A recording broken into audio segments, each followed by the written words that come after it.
Just in terms of what you thought happened out there, what led to, again, that kind of last-minute loss? Yeah, I think you're exactly right. In the first period, I thought we were in between on a lot of things. We weren't able to establish our pressure.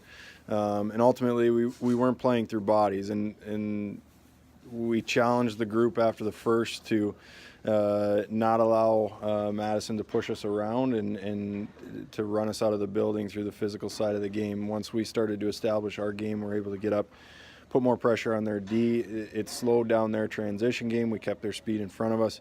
And I thought the second two periods, with the exception of a couple chances, we were able to carry the play. And, ultimately it comes down to the last 5 minutes of the game. We get a 5-on-3 opportunity, are a bit sloppy in our execution. They kill it off, and ultimately it was, 3 veteran forwards on the ice, and we need better out of those last minutes of a hockey game in that situation. They were able to find a little seam and get inside of our defensive layers. It seemed like the power play was picking up some momentum in that third. You guys had the unsuccessful one toward the beginning of the period, but you generated a lot of shots. It ultimately kind of turned some momentum into Caleb Roll coming down the ice and making a nice move to score. Where do you think going through the rest of this weekend you can take that? Obviously, there was some new personnel today, especially a guy like Hunter Skinner working his way into the power play. We saw Brehmer out there as well for bits. Just in terms of power play specifically, what do you expect to turn around in the next 2 games this weekend?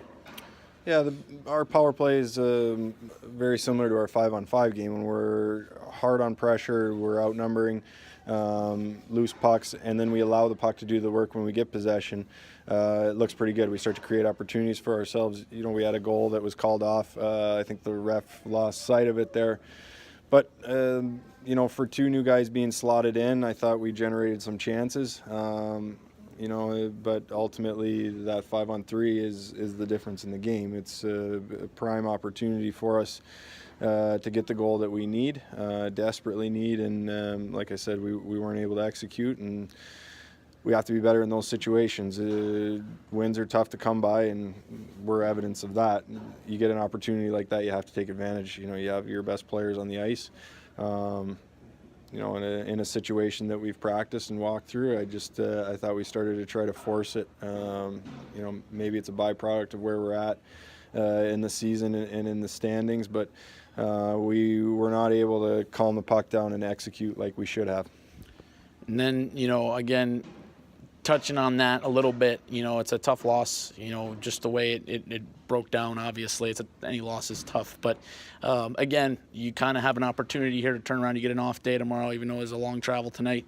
And then, obviously go to a local away team in Omaha and just for an hour up the road, and then Faith and Family Day on Sunday back at home. But what's again, not to retread something that we've already discussed, but again, what do you want to see from your guys in that, 24, 48-hour window where you will get a chance to kind of regroup a little bit?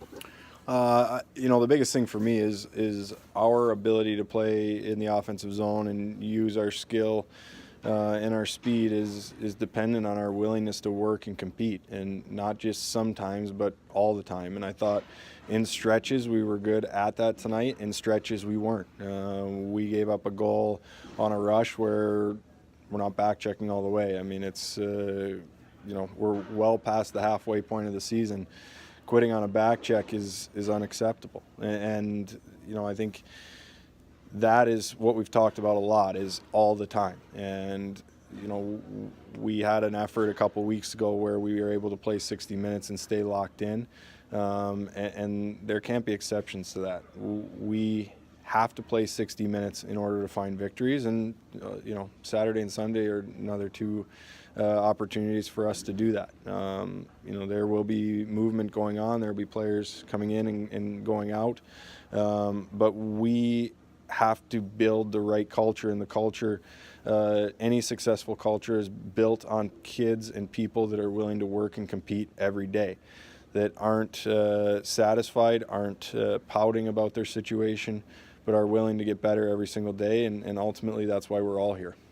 Last question here for you. Again, you had 2 new players tonight, Hunter Skinner and Brock Brock out there on the ice. It just, again, they get some time on power play. They get some time, even strength. They both start tonight. Skinner picks up an assist. What were some of the positives you saw out of those two? Yeah, I thought they both had positive nights, and it's going to take them a little bit to adjust. And they're hearing things sometimes for the first time on our bench and from our staff. So getting them comfortable and getting them adjusted is the biggest thing. I think Hunter showed his athletic ability in a few different situations in this game, and showed why he's a potential draft pick in the NHL this coming summer. And I thought Brock looked a little bit nervous or shaky in the first period, but really started to find his game. And his game is built around what we just talked about. He's effective because he works his butt off and competes and plays through bodies and gets to hard areas, and that's what his game's built around. And he was able to start to establish that presence in the second and third. And overall, I was happy with both those guys. They'll continue to get better as they continue to feel more comfortable. And they're two guys that are, kind of the cornerstones of what we're trying to build throughout the rest of this year and going into next year. Two guys that will be back for us next year, and we want to get them acquainted and let them start to find that leadership role as veteran guys in this league. All right, Coach, as always, we appreciate the time, and we look forward to talking to you on Saturday. Thank you.